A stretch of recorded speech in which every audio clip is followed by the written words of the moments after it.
একটা রুটি দিও তো। হ্যাঁ আনছি। বৌদি আমার জন্য একটা এনো। আচ্ছা ঠিক আছে আনছি।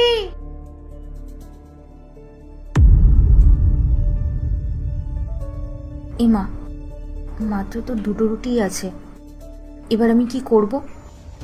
আজকে মনে হয় খাটাখাটনিটা বেশি হয়ে গেছে, তাই জন্যই খিদে পাচ্ছে।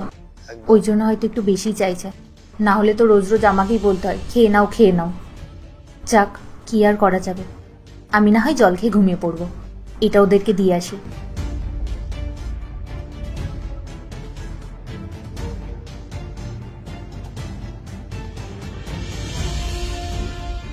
বৌদি তোমার খাওয়া হয়ে গেছে?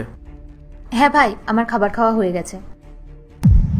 কিন্তু বৌদি আমি তো তখন থেকে এখানেই আছি, তুমি কখন খাবার খেলে? যখন তুমি একটু বেরিয়েছিলে না, তখন আমি খেয়ে নিয়েছি। এক মিনিট, ভাই যখন বেরিয়েছিল আমি তো সঙ্গে সঙ্গে চলে এসেছিলাম। কই, তখন তো তুমি খাবার খাওনি? আরে যখন তুমি স্নানে গেলে না, তখনই আমি খেয়ে নিয়েছি। আরে পূজা, তুমি এসব কি বলছো? আজকে আমার এতটাই পরিশ্রম হয়েছিল যে বাড়ি এসে আমি সোজা ঘুমিয়ে পড়েছি, আর ঘুম থেকে উঠেই সোজা আমি খেতে বসলাম। আমি স্নান কখন করলাম?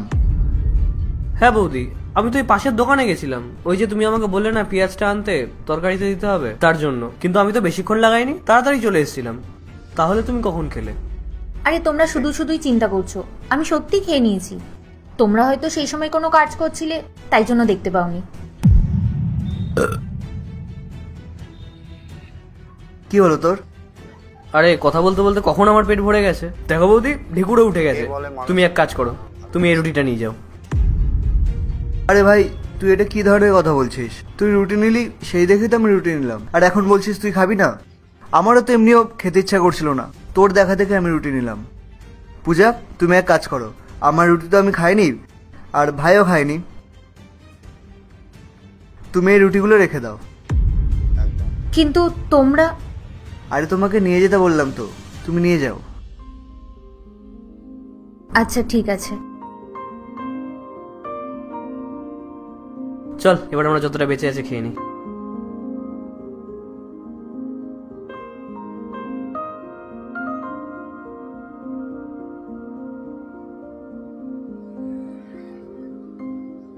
ওরা ভাবছে আমি হয়তো কিছুই বুঝতে পারিনি। ভগবান সত্যি আমাকে খুব ভালো ভাগ্য দিয়েছে। ওরা ভাবছে আমি হয়তো ওদের সম্বন্ধে কিছুই জানি না, এত ভালোবাসে আমাকে। গরিব তো কি হয়েছে, মনের দিক থেকে ওরা সত্যি খুব ভালো। অনেক ভাগ্য করে এরকম একটা পরিবার পেয়েছি আমি।